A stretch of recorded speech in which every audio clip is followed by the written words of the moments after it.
All right. My connection, our family's connection with Boulevard, I just thought I'd prove my Boulevard bona fides right here in pictures. Now, that guy over on the right's my dad the first time he came, and he had hair. And progressively that went away, as happens with people.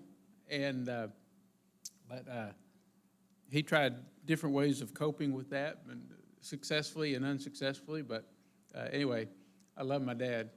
He was a great, great man, and very happy that he was a part of the Boulevard Church too at 3 different occasions. I don't know exactly why the ping pong effect happened, come and go, come and go, come and go, but that's the history of it. My history was on 2 of those occasions, and over here on the left is what I believe to be the 2nd grade class. And so I'm the guy on the immediate right, and I can see Rocky Cooper there. By the way, Rocky texted me this morning. He said, "Say hey, everybody." And so he says, "Hey." One of the greatest pleasures is to reunite with Rocky. We were best buddies from forever. Right here, I don't know if the pews are the same pews or not, but it was right there in that space that we would sit during Sunday morning worship and just love each other. And now we get to love each other still. We sit on the same pew every Sunday to this day. And fantastic. But some of the other good people in this picture, some of y'all might recognize. I don't know. It might be some of you people right here. I don't have a clue. But that was the 2nd grade class, I believe. This is the whole family during those time periods. And Mom was told that she shouldn't smile for some reason, and so she didn't smile in the picture, and so it looks kind of dour. But she was very much a smiler, as you know, a very sweet lady, and they're both with the Lord now. And lastly, my bona fides. This was the 2nd time when we came. This was God's People Together, GPT, we called it, and the Gandys, yes. And so this was a senior banquet of some description, and so this just proves that we were here, right? And then I went to Harding, met Betsy, married, and we joined a team that was shipping out to Kenya. And this is actually after we'd been in Kenya a couple of years. Our first daughter was born, but this begins our missionary career there in Kenya. And then this would be our team. By 1988, we had grown to quite a large team. Some of y'all might know Monty Cox. Dr. Monty Cox is kind of a big name at Harding. He's actually the dean of the Bible College. And so he's right there sitting down holding his little girl. So he was on our team, and others who you probably don't know, but they're all wonderful people. In fact, the ones on the far left, the Conways, are there to this day. They've logged 33 years in Kenya and have no intention whatsoever of leaving. They're wonderful, wonderful people. And God blessed our work. Numbers, you're not supposed to dwell on numbers, so I won't. But God blessed our work. There were a lot and lots and lots of churches that He allowed us to have a part in starting. Why? Well, Africa is just a receptive place. Not all of Africa, that's painting with too broad a brush, but there are regions of Africa which are politically Christian. And by that I mean that they have a bias in their government structure for Christian things or Western things as opposed to Islamic things or Hindu things or Buddhist things, right? And so in the politically Christian areas of Africa, it's very receptive. East Africa, Kenya especially, very, very receptive. And so God did bless our work. We were able to sow our seed in a very fertile area, and we got the increase. This is from February, when I was there in February, and this was a group meeting of some local churches around. And these people, most of them had walked. And so if all those churches had been represented, it would have been a vast number. But these are people who walked over. Now, again, it's important to me to highlight the idea of partnership the raw facts of the matter is that a check is sent every month to my sponsoring church in Memphis, Tennessee, the Home Road Church of Christ, and it's been sent there from forever. When we started going to Kenya, this church got behind us and has stayed behind us. That's the raw financial facts of the matter, for which we are very, very grateful. The spiritual part of that is that in those contributions, what you have said is that we're a part of this missionary effort. You have backed it, and you are a part of it, and any successes that have happened are to your credit. You have invested in that. So it is truly a partnership, and this is a good way I like to see it. I imagine some of you are in the financials industry, and probably every single one of you are investors, because that's the nature of what we do as humans, both financially and in relationships and in work and the things that we put our time and energy into. But what I would like to be, my goal vis-a-vis or in relationship to Boulevard and all people who work with me, which would be the Holmes Road Church, there's a church out in Nevada, and so those these three churches and some individuals are the ones that fund our missionary project. And what I want to be, from the bottom of my heart, is a good investment for this church. That is, there's a return that you get. And here's some valid questions that you as Boulevard, I think, and this would be true in anything you do in support, would be the valid questions. Number one, is God being honored? Is this something that is respectful and reverent and in line with the reality of exalting Almighty God, who created us, sustains us, loves us, forgives us, works with us? Is it that? And number two, is the will and work of God being done? Are the things that God wants done being done in this effort? And are the works, the actual physical service things that have to do with this particular ministry, are they being done? Those are valid questions that you should ask of any investment that you make. And what fruit is being produced? Now that's not just a numbers game necessarily. I mean, leadership has to take into account what are the purposes of a particular work. It may not be evangelistic work. It might be a service work. It might be a visitation type of a work. In some hard areas of the world, we do what is called a presence. Like if you were to get into Saudi Arabia,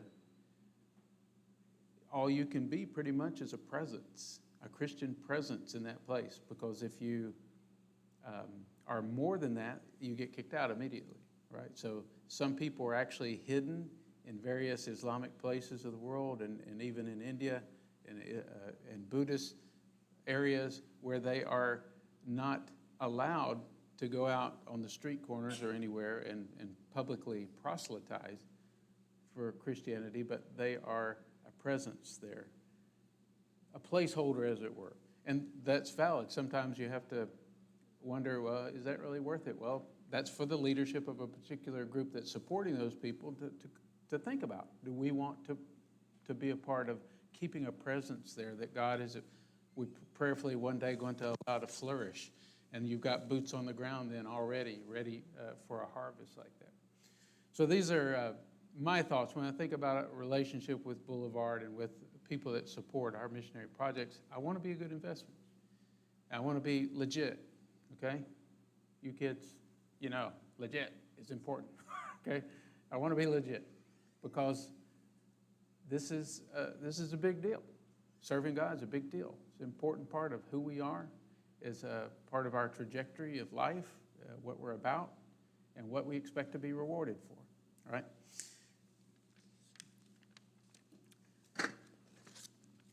Let me launch into then going to 3 different parts of our work area and explain more, so that put some meat on the bones of what we actually do in Kenya, in Haiti, and working with Harding at the Hut Project. right? First of all, in Kenya, I want you to know a little bit about Africa. I already said a little bit, but Africa's big. I mean, like, big, big, big, big, big. In that map right there, you can fit all of North America. You can fit India, China, all of Europe, except for Russia, okay? In that landmass. It's huge, it's big. And when we talk about Africa, many times we talk with a very broad brush, but really Africa is thousands of different people groups with dialectical differences and custom differences. Now they're in big blocks of culture.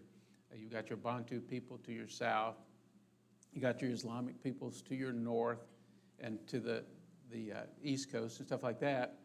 But even those people are split up into tribal groups with their own particular dialects and habits and ways of doing things. What we're talking about is Kenya, which is in the East Coast. It's right about the equator. See the equator there on that map crosses Kenya. We live smack dab right there on that line by about 50 miles north of it is where we lived for 20 years in Eldoret. And this is a close-up of Kenya. Now this, to give you perspective, Kenya is the size of Texas, almost exactly, well, in rough terms, but very close, the size of Texas. And interestingly, it's a lot like Texas in that you notice the ocean frontage there. It's got like the Gulf frontage of Texas. It's got arid, barren deserts, and it's got lush forests, just like East Texas is. And so it's very common. In fact, I was driving across a part of, well, certainly Arkansas and Louisiana, and it's identical. It's like I could have been in Kenya looking at the pine trees and stuff, just the same. One good thing about Kenya is that there's recently been some political reconciliation. We hear about political problems in Africa all the time. It's because there's a lot of people, and there's a lot of change happening, and there's a lot of power wars going on, and warlords, and all that stuff. Kenya's had some tough times, but it's basically been more peaceful than in most places. Because of that, the nations, like the United Nations and government embassies and stuff, if they're going to have a presence in the East African region, they want to be in Kenya because it's more peaceful. But there were still clashes. Those of you who've been with us for a long time know that election clashes during the every 5-year cycle of having elections there could get very bloody. And we unfortunately had to be a part of some of that, during our time there. The good thing is that the two main players right there, the guy on the left is Uhuru Kenyatta. Those history buffs, you remember the name Jomo Kenyatta, perhaps? He was sort of the George Washington of Kenya. Well, that's his daddy. He's now the president. Y'all see the story. This is, secession of a dynasty, basically. The other guy was the original vice president. His daddy was the vice president of Kenya when it became a nation in 1963. And they've been fighting it out ever since. Last year, they made up. It was fantastic. It was kind of a Christian, like I said, Kenya is politically Christian, and so they had kind of a prayer breakfast, a political thing going, and they actually, starting with the president, he asked for forgiveness from his opponents for all the dirty things they had done during the recent election. That's amazing. Our Kenyan people don't like to ask for forgiveness. It's just not in them. They do not like to cop to having done something wrong. It's a cultural thing. And so they'll say, oh, well, if I did something wrong, please forgive me. I go, no. You've got to admit you did something wrong. That's the Christian way to do it. You admit you did it wrong, and you ask for forgiveness. Anyway, to have these political leaders ask for forgiveness, that was huge. And it really made a difference, even though, okay, they're politicians. But it made a difference in the general feeling in the whole nation of Kenya that, okay, we're kind of breaking out of this tribalism thing, and we're actually going to start thinking about ourselves as a whole, as a nation. I mean, that battle's not going to be won overnight, but it was really big, and I was glad to report to that. But here's to kind of lead into more into our work. If you can see those figures, they're fairly accurate, those estimates, for the birth rate and what it looks like in the population. And we watched it grow right before our eyes, as you can see. And what blows me away is the 2050, now only about 30 years from now, 130 million people in the space that when I went was 20 million people. Okay, when I went first in 1982 to work there, it was 22 million people. In 2050, 130 million people in that same space. How do you do that? It's amazing. But of course, other nations have done it. Nigeria has done that. Well, what do people do? Well, obviously, they try to survive one way or the other. What we're seeing in Kenya is there is a headlong desire for education, and that is a good way to deal with it. Education, education, education, and building everywhere, and trying to improve. The Chinese are coming in and they're trying to improve the roads and the electric grid and things like that. Obviously, they do it. The same reason our nation would do it is that we want trade. We want favor with them in the political field. And the Chinese are doing that in a big way in Kenya. I don't know how that's going to look, but here's how it affects Boulevard Church of Christ. Those are young people. What those figures show is that you've got a young nation. The majority of people are going to be young people, and I mean by that from babies up to before people start getting gray hair and stuff, and elderly. The majority of people are young people. The critical time to influence the life of people is when they're young. And so we started shifting as much as we can in our ministry to educating the young of Kenya, because they are absolutely the ones who are going to carry the ball forward.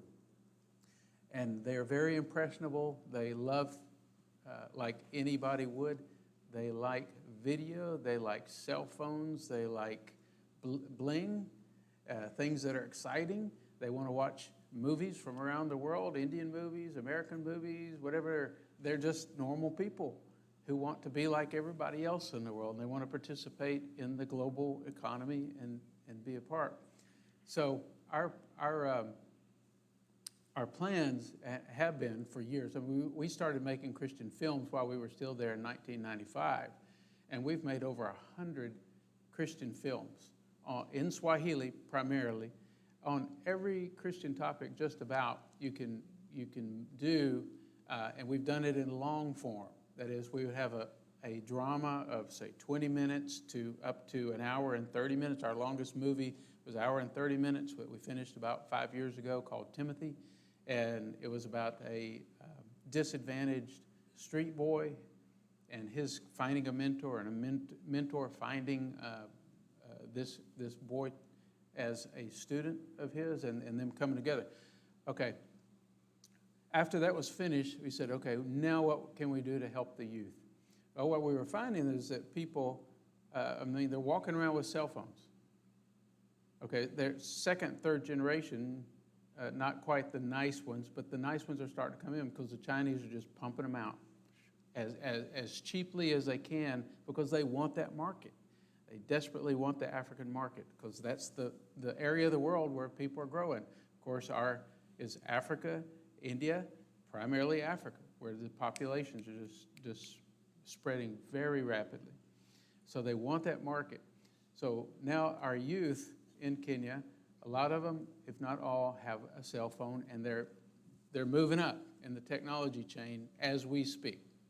So we started thinking, okay, what can we do that we can give Christian messages to these young people in a broad way where it would hopefully go viral?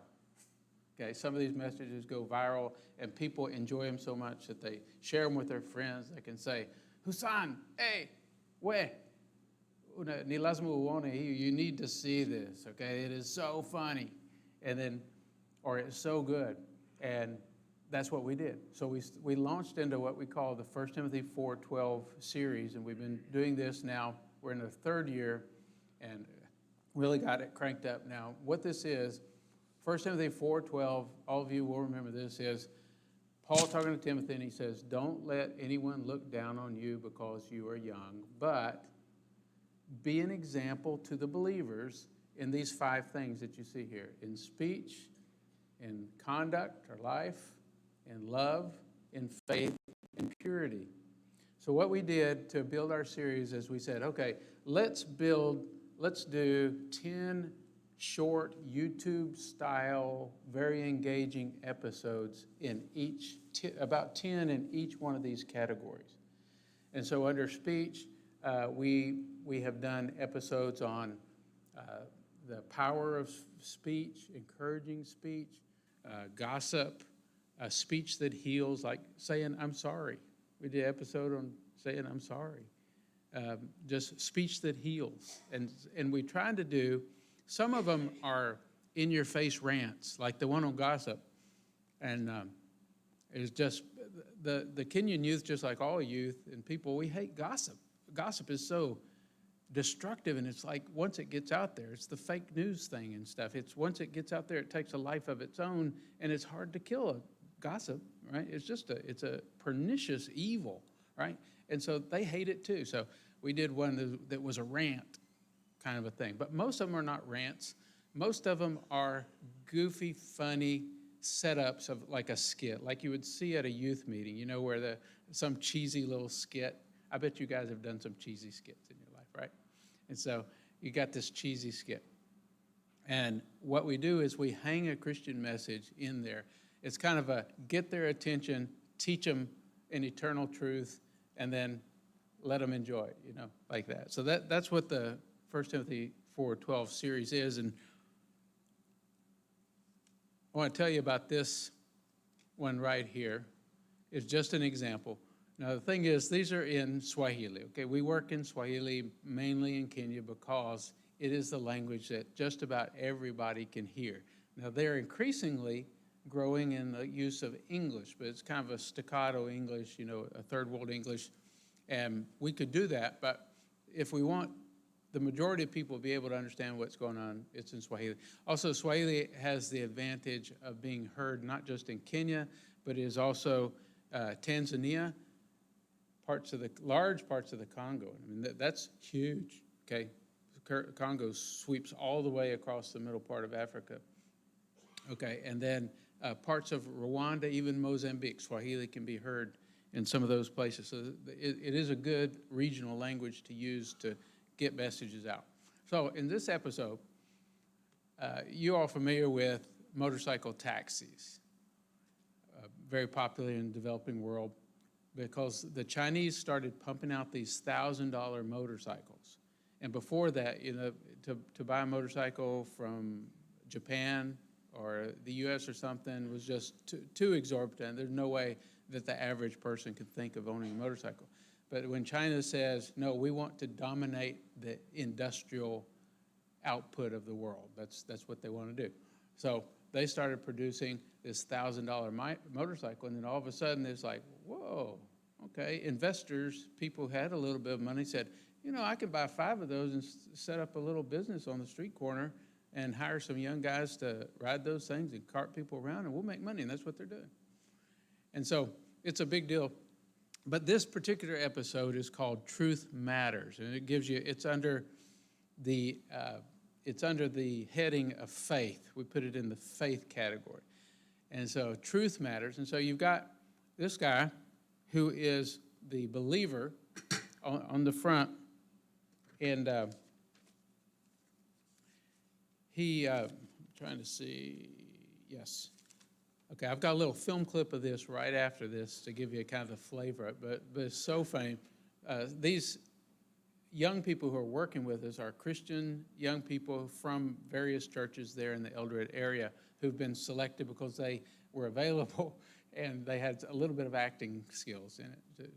One of them in particular was especially good, and he's in the middle of this. He was fun to work with. Anyway, so the driver is the believer. These two guys, a guy and a girl, walk up and they're dressed real fancy, like, hipsters with the glasses and all that, and kind of elitist type thing. And he says, okay, where are you going? And they say, we're going to the university because we're going to hear this famous teacher give a lecture. He says, oh, yeah, who is it? He says, well, Dr. Hakuna Haki. Well, Hakuna Haki means, it's just like Hakuna Matata in Simba, or in Lion King. Y'all know that? No. Okay. Well, Hakuna means there is not. So Hakuna Haki, there is no truth. So Dr. Hakuna Haki, this is so funny. I know you guys can't appreciate this because, you had to be there. But this was so funny. So imagine this. He's saying, okay, who are you going to go hear? We're going to go hear, Doctor, there is no truth. And that's the truth. And so he says, oh, okay. And so he plays along. He says, oh, I've heard of this guy. Didn't he write a book? It was like The End of Truth. Yes, that's a book he wrote. Yeah. And so he says, yes, he's so wonderful. He has proven that there really is no ultimate truth. And that just makes us so free. And then the young lady says, it's wonderful. It's whatever I and my friends want to believe is true for us, and that's truth. It's just like, this is so wonderful. And so the driver is playing along. He said, oh, okay, yeah, that's great. Get on, and I'll take you to the campus. So he gets on there, and we're using a green screen effect. So they're really just doing like old Hollywood. They're on this motorcycle, and they're just bumping up and down like they're really moving. And then we move the background behind them, make it look like they're going in. And so the guy starts looking around, the hipster guy starts looking around. He says, stop. And so he stopped. He said, what's the problem? He says, you're taking us the wrong way. He said, no, I'm not. He says, yeah, you're taking us the wrong way. Are you sure? Yes, I'm sure. And I think you're already ahead of me on this one. But he says, well, let's just believe that this is the right way. No. Okay. So he starts it up again, and he starts heading off, and then what you'll see in the clip is this part where the second time he's looking around, he says, stop. He says, you have again taken us on the wrong road. He said, come on, guys. This is the right road. Let's just believe this is the right road. And they go, I don't care what you believe. It is not the right road. And he says, how do you know it's not the right road? He says, because we know this road, and it doesn't go to the campus. He said, okay, maybe I misunderstood Dr. Hakuna Haki. I thought you sort of roll your own truth kind of thing. And said, did I misunderstand this? And I said, well, yeah, that's what he said. He said, well, if it matters this much going to the campus, doesn't it matter also in other bigger things in life? And so they have to eventually admit that he's exactly right. And so he said, okay, I'll take you to campus. And then they end up going, no, it'd be a waste of time. So anyway, gives you the tenor maybe of what that's like. So I'm going to play just a few seconds, about 20 seconds or so of that particular episode, if we can get it to work here. We mama, we bana. Shida iko wapi tena? Mbona bado utupeleka njia mbaya? Hii barabara si ya chuo kikuu. Tafadhali marafiki, lazima si watatu tuamini kwamba hii njia inaenda katika chuo kikuu. Ikiwa tutaamini si wote, hii njia itaenda katika chuo kikuu. Mimi sijali unachoamini, hii barabara haiendi kwenye chuo kikuu. Uko na uhakika? Ndio, ninayo. That last word. Are you sure about that? Yes, I'm sure about that. And so anyway, it's fun.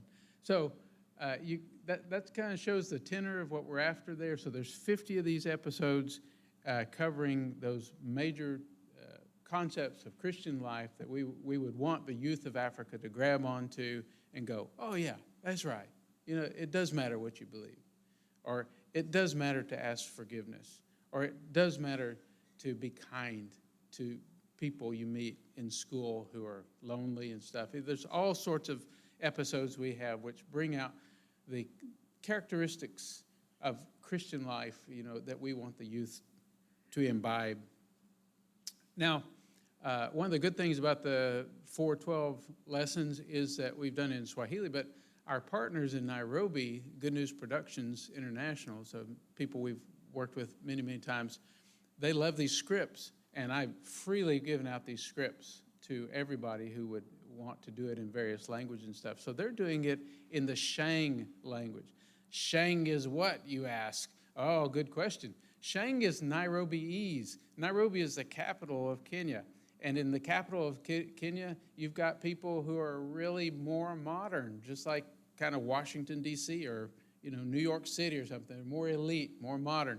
And so they don't like speaking common Swahili. They want to speak Shang, which is a mixture of English and Swahili, and it's the funniest thing in the world. It's like, I want you to go to the store would be like, Nakutako uendu to the store.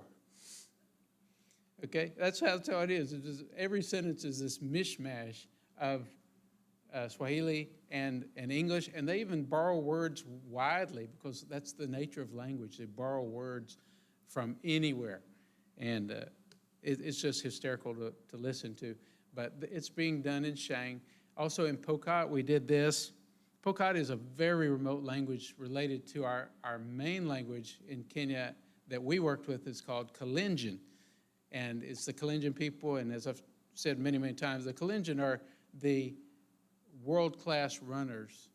If you've ever seen the Boston Marathon runner named Kip something or Chep something, they're a Kalenjin, okay?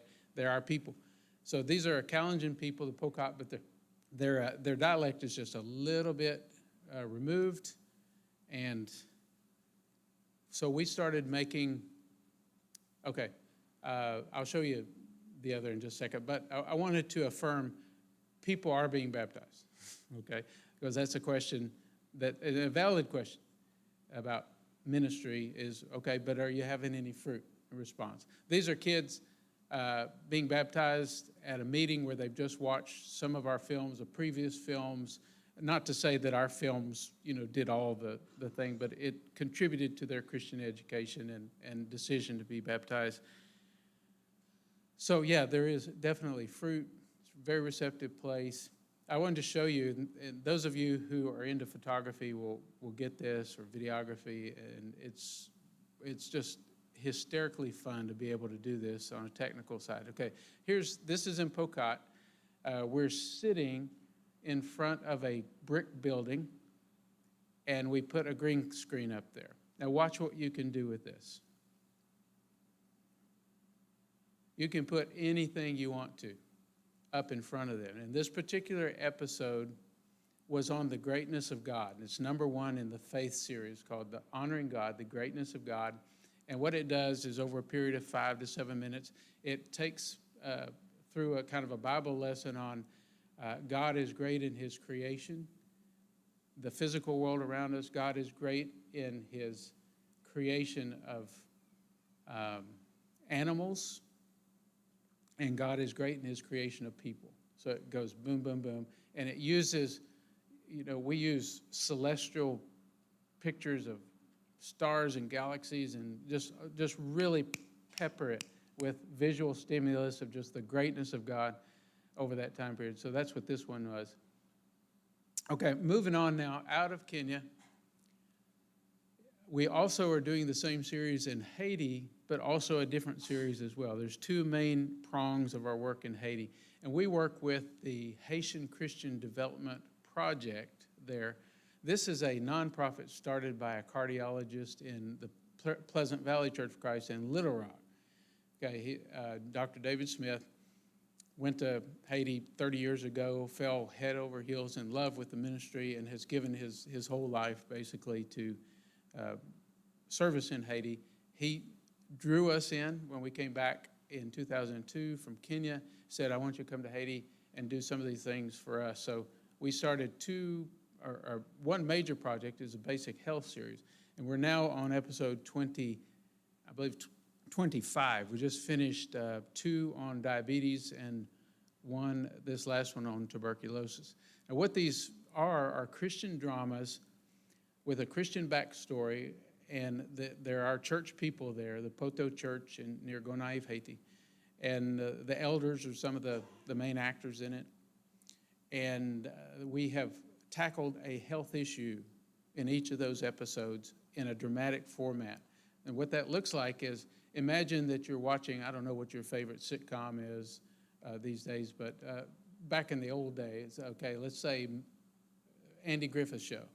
Okay, a little 30-minute dramatic comedy usually. Okay, well, imagine that dramatic comedy was teaching that when you finished watching it, you knew what diabetes was, you knew what responsible people can do about it in your particular Haitian situation, what help is available, and who you should be contacting if you need help like that. So that's the type of information that would be woven into that drama. So that we have done a whole health series like that. We continue to do. My partners there, James and Abigail Rucker, were some of our students and now have moved there for the long term. And they would really like for us to do some women's health issues as well in some series. And that's a little more difficult because obviously more discrete types of information. But we may be tackling that later. Secondly is I meant to say the 1 Timothy, I do have that, don't I? Oop. 1 Timothy 4:12 and the basic health series. Those are the two major things that we're doing in Haiti. So that obviously is in Creole. Creole is about 40% probably French. A lot of you could probably hear a good part of what's said, but it's not. If you use French, not that I speak French, but if you use pure French with them, it's not easy for them to hear that. It's like using the King's English when they're used to West Virginia English or something. Then the third thing, to finish out our time together, would be explaining what HUT is. And when I came back in 2002, I wanted to continue the video ministry, and Dr. Monty Cox was just starting this missions training village connected to Harding, and he said, look, I need somebody to take this over. And so I conferred with my people, and I started becoming the director and the developer of the HUT project. The HUT project is a 100-acre missions village. We have a nice classroom with bunk beds up above that for rainy days and for when we want to be inside. But this is what the village looks like. The slums, this is American slums, Central America, Homestead, Africa, refugees, Asia.